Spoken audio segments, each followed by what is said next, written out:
All right, so we're on page 4 of the packet looking at anatomy of the cell and cell division. So starting off with our first objective, our first 3 terms, it talks about major parts or regions of the cell. So all cells, regardless of their shape or size or location in the body, have 3 things in common. They have a plasma membrane, which is the outer covering of the cell. So this gray outer membrane is the plasma membrane, and it's a lot fancier when we look at it microscopically than it is when we look at it, in this diagram or even through a microscope. We have to really be more than microscopic. You have to get down to the electron microscope level to really see the details. But that's just the outer membrane of the cell. It's selectively permeable, which means it only lets certain things in or out. We talked about that in lecture, right? That things that are water soluble, that are charged molecules, can't dissolve in the membrane because of what the membrane is made up of, which are those phospholipids. So every cell has an outer covering to protect it from the environment outside and to keep things inside. All cells have cytoplasm, so the inner fluid of the cell and some of these structures in here that are called the cytoskeleton, they make up what we call the cytoplasm. So just the inside general space fluid of the cell, we refer to that as the cytoplasm. And then the nucleus is the large central space where we find the nucleolus and we find DNA in here. That's where our chromosomes are bound up, is inside the nucleus. So the nucleus is a membrane-bound space that contains other structures. So it's not solid. It has a membrane and it just is a housing for DNA and the nucleolus inside there. So it's like a garage for the important stuff, which is DNA and the nucleolus. So all cells have that, all cells in the human body. Except for one exception would be like a red blood cell. A red blood cell, the nucleus breaks down when the red blood cell matures, and that helps it use less energy and just transport oxygen. But we'll get to that when we talk about the cardiovascular system. So those are the 3 major components of all cells. Now if we zero in, like I said, and look at the molecules that make up the plasma membrane, we can see it's much more detailed. So the brick and mortar of the plasma membrane are these phospholipid molecules. They have a charged head and these little fatty tails. These are fatty acids here. And what the heads attract water-soluble things to the surface, but that tail is a nonpolar fatty core, which does not allow anything water-soluble through it. So things are attracted to the surface, but they can't get through. They have to have a transporter to get through there. So we have other structures in the membrane that help with that. But the main brick and mortar are these phospholipid molecules. So be sure to identify these structures as phospholipids. And the large globular structures embedded in the membrane that deal with transport, like this one here is a channel, you can see that a substance that's water soluble can pass right through here if it's specific to that substance. We'll talk about that more in lecture, but this is a protein. Here's another protein. It spans the length of it. We talked about that. And then we have ones that are just on either side of the membrane. And these might act as enzymes. Some might act as markers if they're attached to a carbohydrate molecule. They have a variety of functions, but they're large globular structures embedded in the membrane. So those are proteins, and that's all you have to identify. If there's a pin or a label on one of these structures, it's just protein. You don't have to tell what kind of protein, just that it's a protein. And then carbohydrates extend off the outer surface of the membrane. That's these structures. They look like stop signs, and they are for cell recognition, or they serve as markers, just like we talked about in lecture. Your face allows me to know who you are. This pattern of carbohydrates allows other cells to recognize one another. So these are carbohydrates coming off the surface.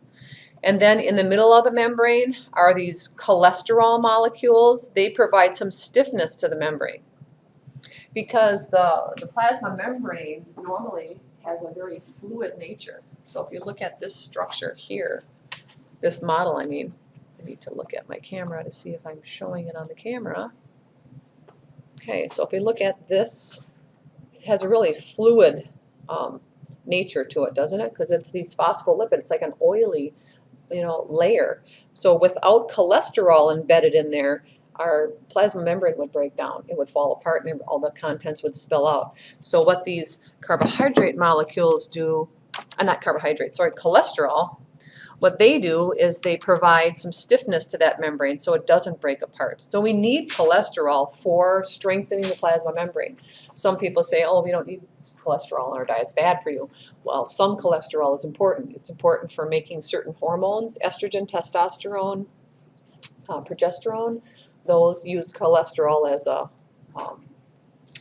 a base for their structure, as well as vitamin D and other fatty steroid hormones. So cholesterol is important, but excess cholesterol from eating animal products is not needed in our diet. Our liver makes most of the cholesterol we need.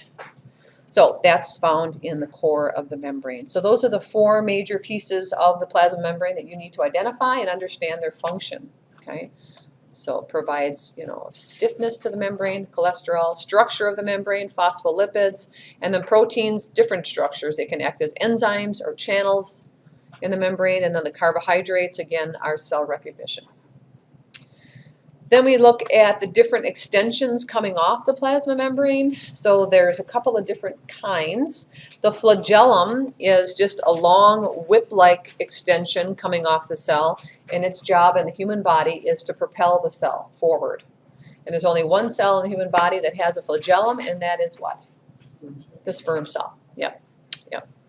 So cilia, on the other hand, don't move the cell. All they do is they're short, hair-like extensions that just kind of beat back and forth, or they beat in one direction depending on where it's located. For example, in our airways, we have cilia that lines the nasal cavity and the upper airways, and there's mucus underneath that, and as the inhaled debris that's floating in the air enters our airways, it gets stuck in that mucus, and the cilia beats that mucus upward toward the digestive tract. And every now and then, all of us feel the urge to clear our throat, which is when it gathers around the larynx, we go and we move it upward, right? And then we swallow, and it goes into the digestive tract. So we just got that mucus with trapped debris out of the airways and into the digestive tract, where it helps kind of lubricate things as it passes through.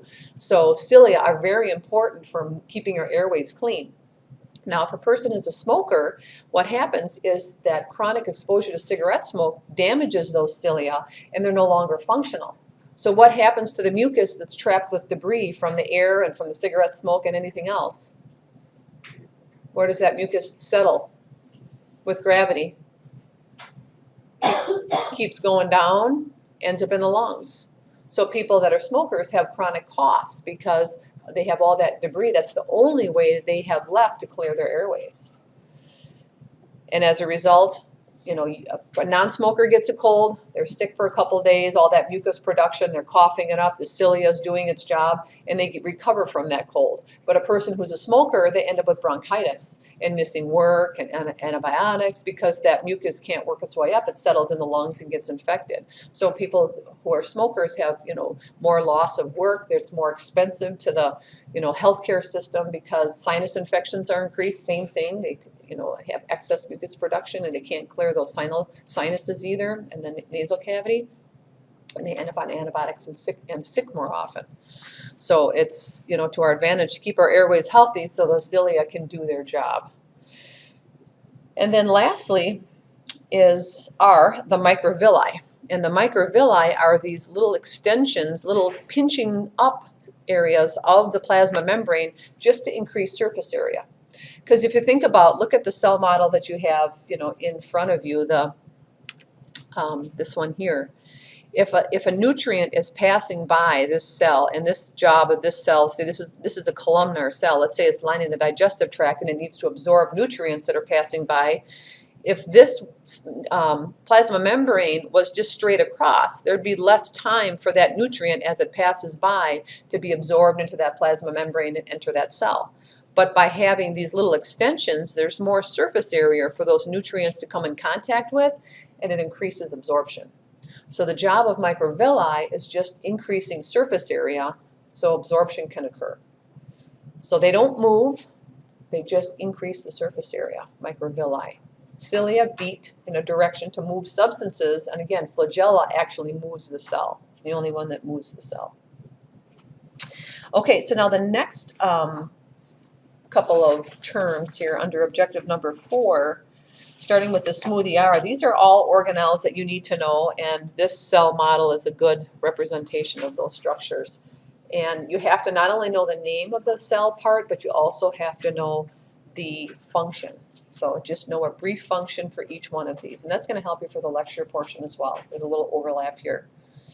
So starting off with the ER, what ER stands for is endoplasmic reticulum. There's a smooth and a rough. So these are membranous organelles. They look the same, except one is smooth and one is rough.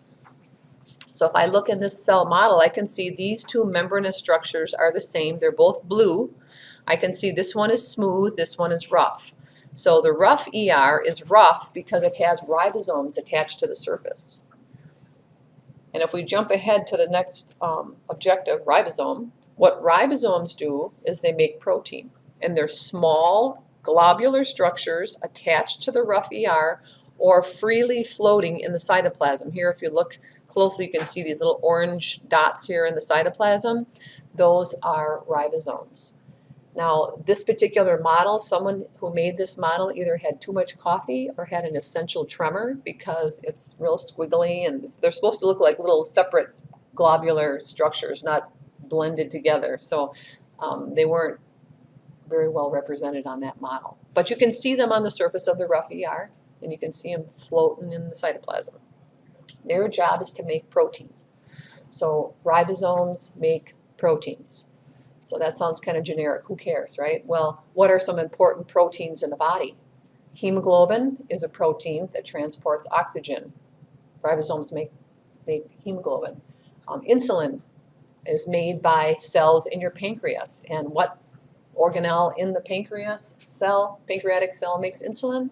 The rough ER, and the ribosomes with the help of the rough ER. So there's many collagen, elastin, all these important proteins, actin and myosin that makes up our muscle. All of those proteins are made by ribosomes, and then they're transported and modified into the rough ER.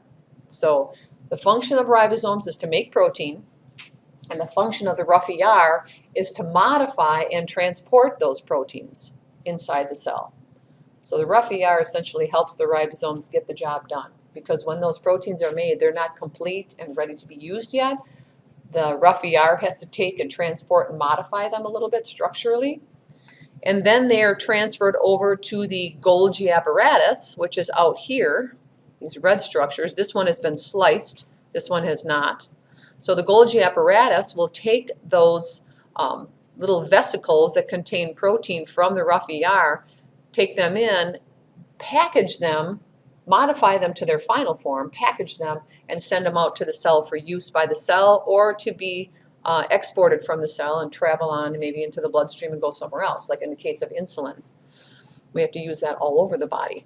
So the rough ER transports and modifies the proteins, sends them to the Golgi. The Golgi modifies and packages them for use. So you can always tell the rough ER because it's continuous with the nuclear membrane. So here's the nucleus here. The purple is the nuclear membrane, and you can see the rough ER goes right into that nuclear membrane. So they're continuous with one another.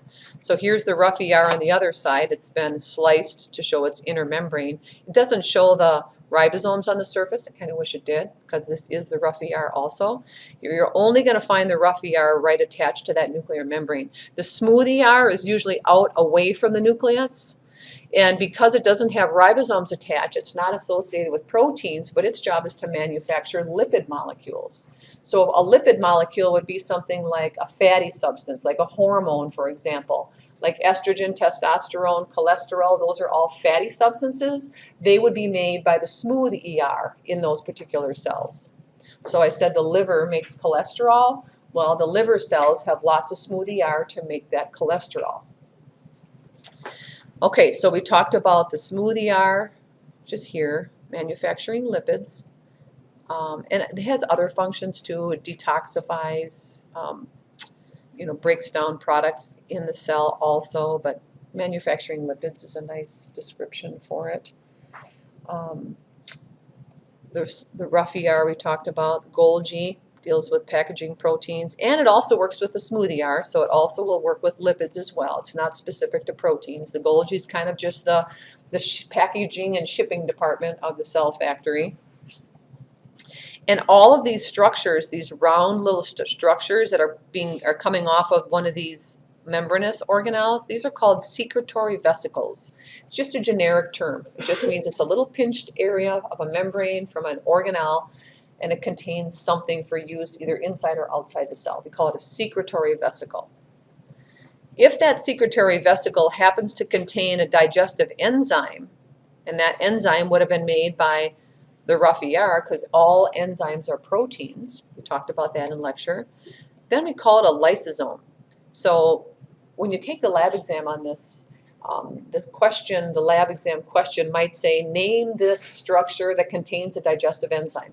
That's your key word to say lysosome, digestive enzyme. Those two go together. We have to tell you what it is, because just looking at the colors of the vesicles, we don't know what's in there.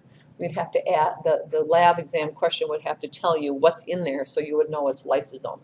Otherwise, the generic term is what again? For all those little tiny circles, blue, red, yellow, white? Secretory vesicle, right, good. Okay, then we have these kidney bean shaped structures here. These are mitochondria, and mitochondria are the organelles that make ATP.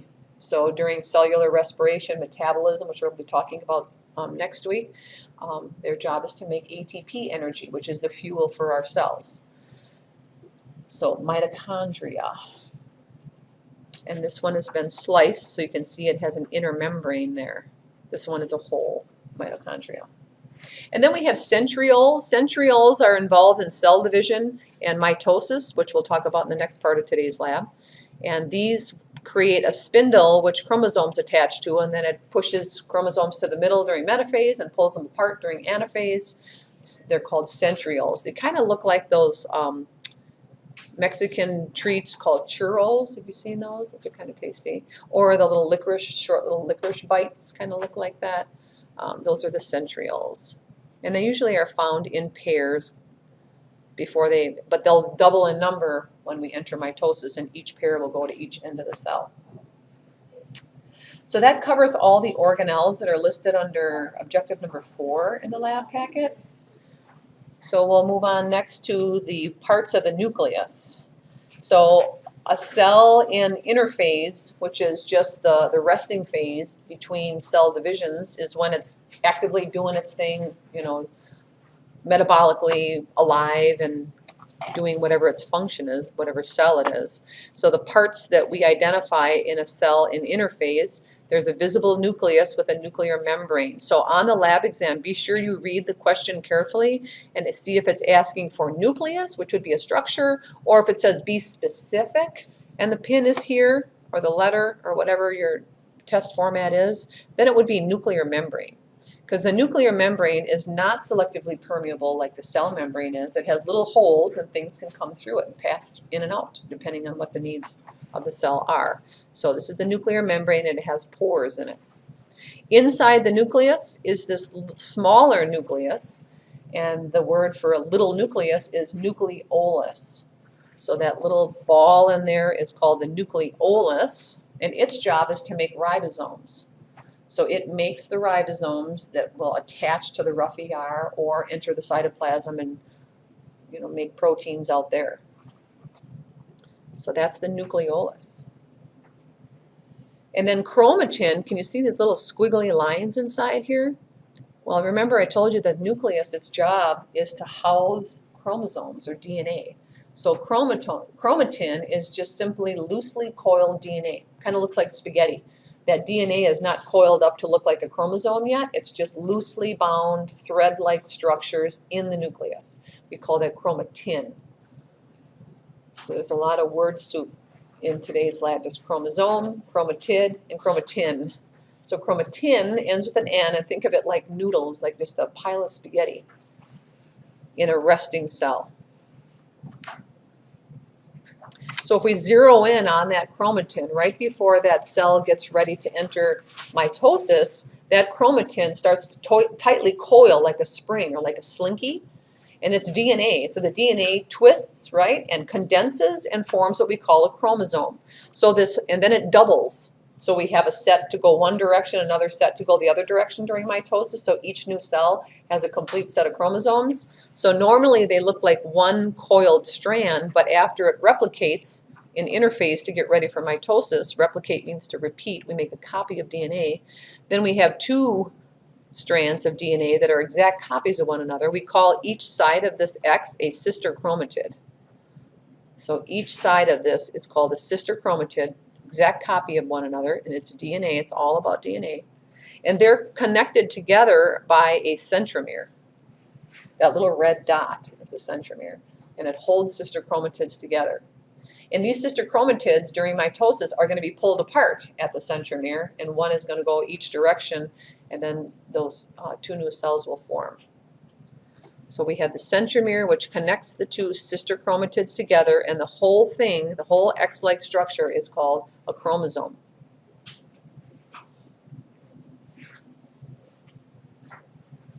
So if we look in this model here, we can see in detail, there's the DNA, that's what the red is. And the whole thing here, this whole half, is called a sister chromatid. Here's the other side of the sister chromatid, and the little yellow structure is the centromere. Yep, centromere. And this is the back side of it. Unfortunately, I should have took a picture of the other side, but you can see it in your view. So if we took a picture of all the chromosomes that exist in your cell, this is called a karyotype. So we have 23 different chromosomes, but we have a pair of each. See, so we have this chromosome may have come from the sperm, and this chromosome may have come from the egg. And when egg and sperm fuse to form you, this is what all the cells of your body look like. Every cell in your body has a chromosome from your mother and a chromosome from your father. And depending what traits are on there and how they're expressed determines what you look like. So we have 22 chromosomes that carry information about body function, and then we have the sex chromosomes here, the last pair, the 23rd pair, which are either two X's or an X and a Y. Females, if you're a female, you have two X's as your 23rd pair. If you're a male, you have an X and a Y as your 23rd pair. So if you think about the size of these chromosomes, the larger the chromosome, the more information they carry. So the X chromosome has a lot of information on it. So not only determines female type, but it also determines some other structures, you know, for appearance and metabolism. No, that happened. Or that icon, What happened? That your icon thing went down for audio playback. My icon? What's that? With that little bar. Where it went. You know, you had. Oh, all right. I pressed this thing Well, no, that bar that was right here. That had. For my recording, Yes. press the red one. There. That's what went away. That's all. Oh, okay. I was just like, okay. So you got the sharp to come up. Here we go. It's playing. It's Okay. your software. It's the software that's bad. Yeah, let's try to figure this out. I need to take notes on how to enable this all again. Careful with that thing. That's my Camtasia. Yeah. Like that, right? And you're playing it back. Not yet. I'm recording right now. I'm on pause. Oh. So we can go to like YouTube or something. I want to show a Oh, the YouTube audio's video. working. I just played it. So what did you do different? Because this was on and this was not appearing. I just hit test to see if it's playing. Well, go to something then, because when I was, because you just played it down there, you know, just hit Right. one of these guys.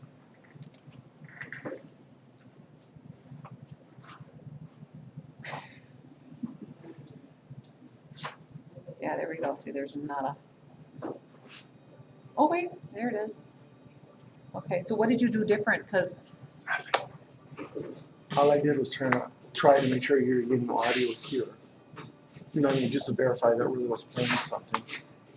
so what did you do to do that then? Because because they had trouble last night too, getting it to work. So how did you go to the test? I did this. Let's right click on that, playback devices.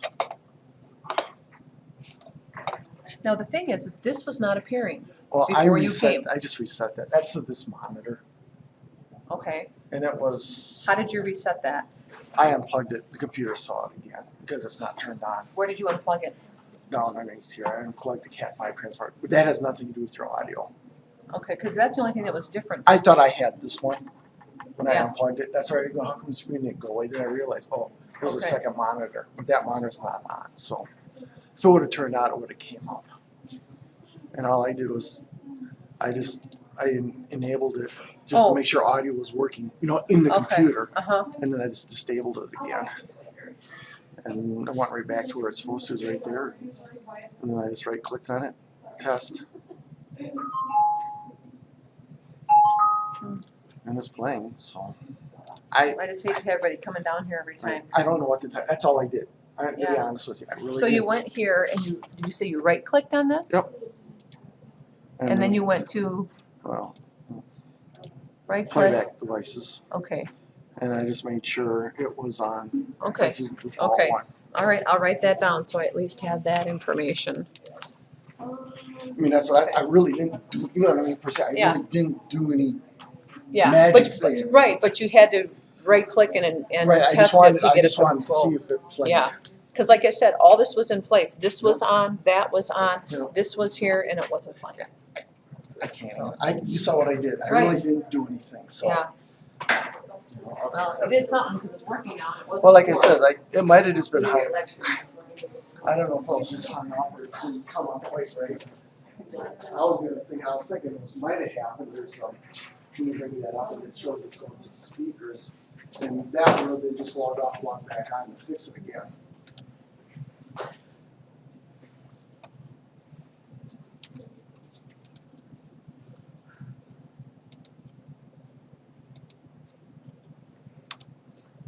Okay, so, again, looking at this, then how many, if we have 23 pairs of chromosomes, how many total do we have in every body cell of our body? 46. So when a person commits a crime and leaves hair, skin under the nails of a person, that's been fighting the criminal, the attacker, their skin under their nails sometimes, they can sample that and run that through DNA analysis and come up with this. And they can enter this into a database. So a person who's committed a crime will have their DNA in the database. So if something comes up, they run that DNA in the database and bam, it connects to a person.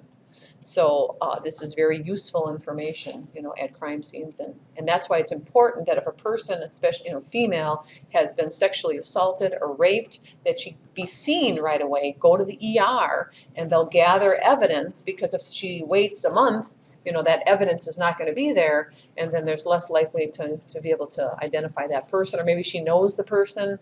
Maybe that female doesn't even want to do anything about it at that time. It's still a good idea to be seen, so there's evidence there, so she can decide, what she wants to do with that. But very important technology that we have now for identifying criminals. So 46 total chromosomes, 23 pairs. So now we're going to talk about mitosis. And mitosis is just a small piece of the cell life cycle. So in the life of a cell, and different cells have different lifespans, like skin cells don't live forever.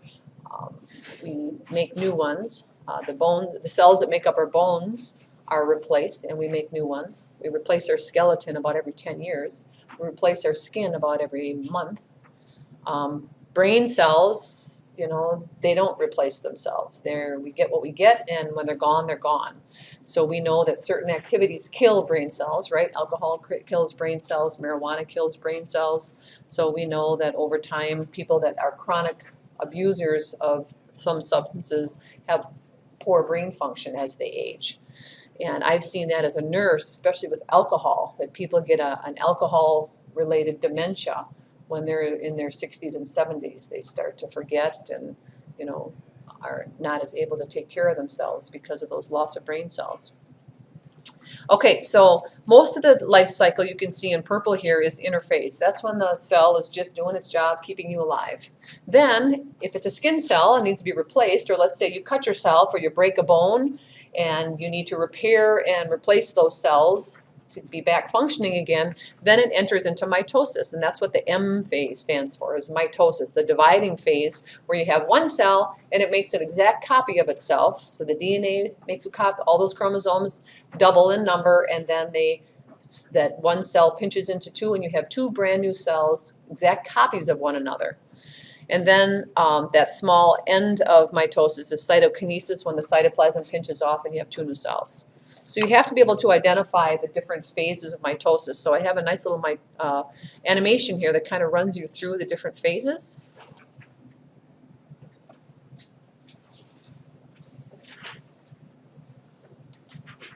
This soccer player's knee will be as good as new in a few weeks, thanks to mitosis, a type of cell division that generates new cells for growth and repair. Let's move into a cell to witness the events of mitosis. Before a cell can divide, it must first duplicate the chromosomes stored in its nucleus. During chromosome duplication, several bubbles open up along the chromosome. Each bubble grows until it merges with an adjacent bubble. Identical copies called sister chromatids. Getting closer, copies called sister chromatids. Until it merges. Sorry, I want a quick mention. What do we call this strand-like DNA right now before it condenses?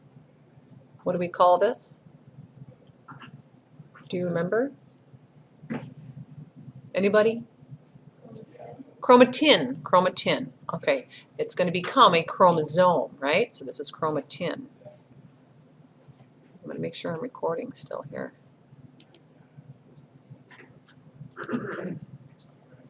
With an adjacent bubble, each chromosome now consists of two identical copies called sister chromatids. Getting closer, we see that each sister chromatid consists of DNA wound around small proteins called histones. The sister chromatids begin to coil into tight helical fibers.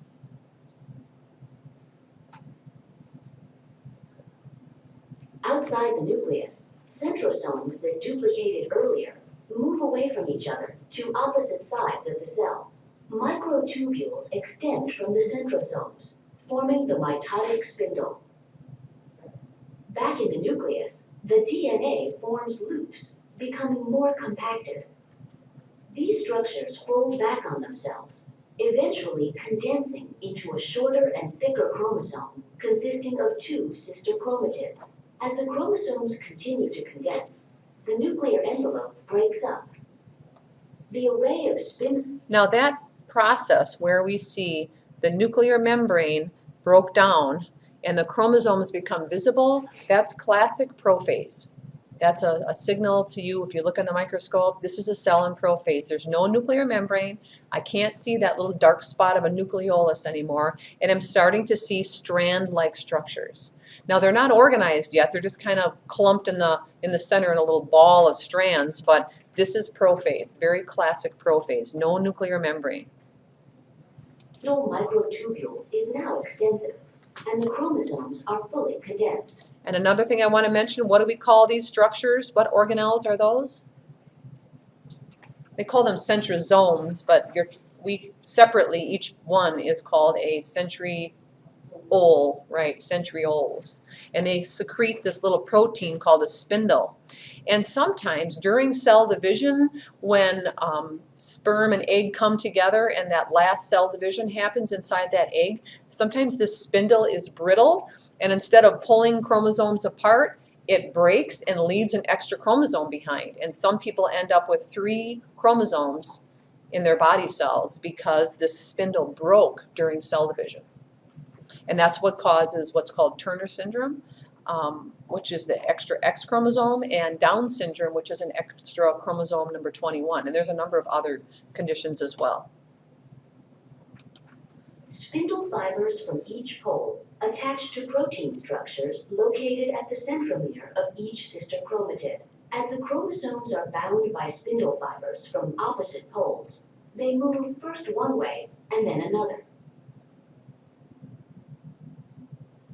The counteracting forces of the spindle eventually eventually cause all the chromosomes to end up at the center of the cell, as if arranged on an imaginary plate. That phase is called metaphase. When they line up in the middle, think of meta, middle. Metaphase is when they line up in the middle of the cell. The sister chromatids are released from each other, each becoming a full-fledged chromosome. They are moved toward opposite poles of the cell, pulled along the spindle fibers attached to them.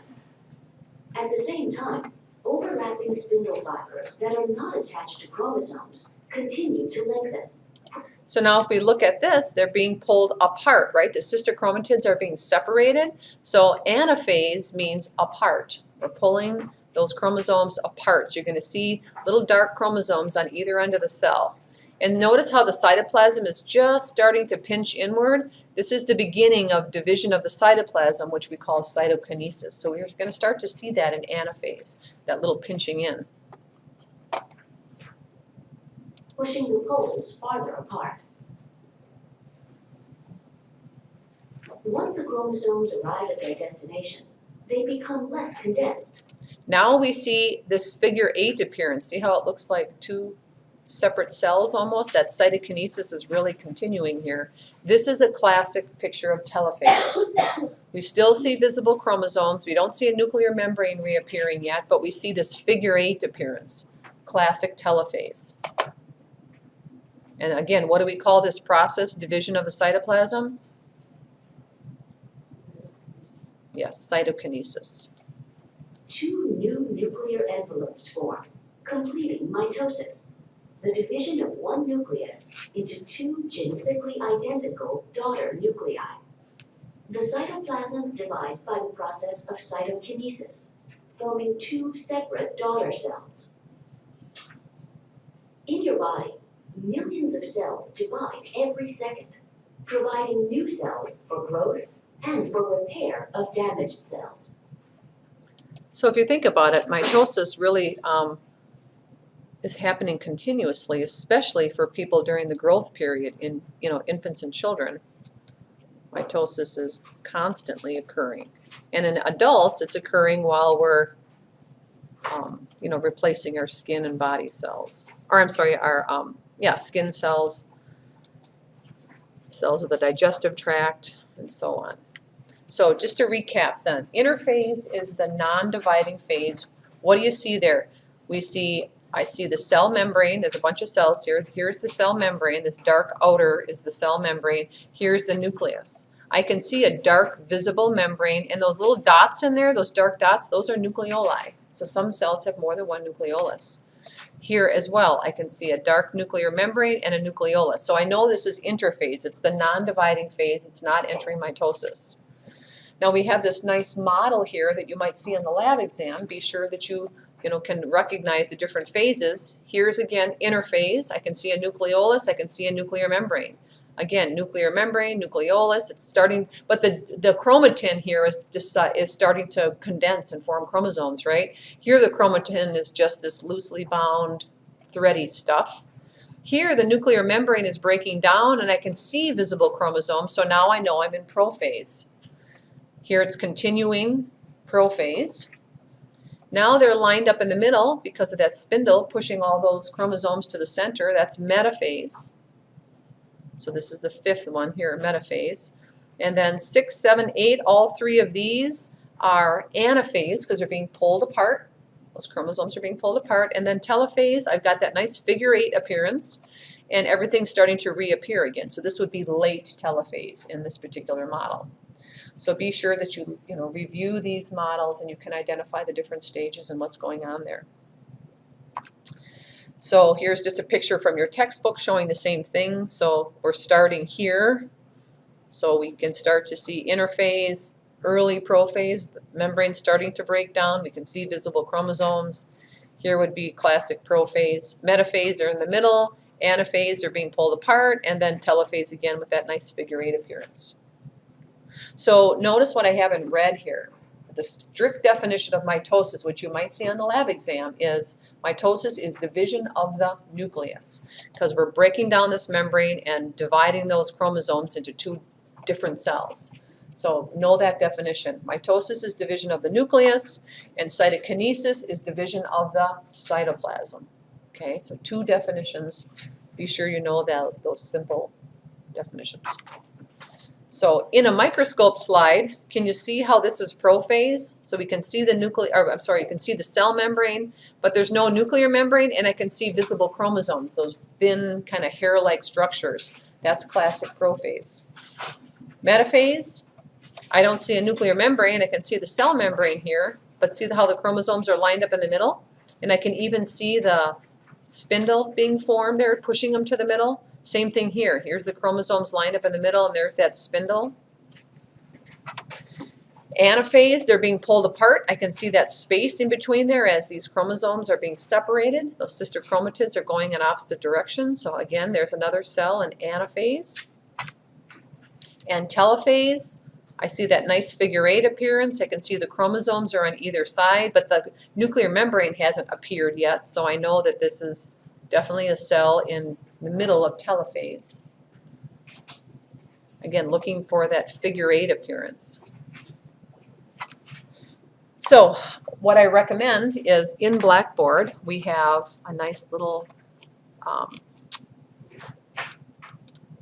review sheet to go over the stages of mitosis as well as the tissues for next week. We'll start with this one.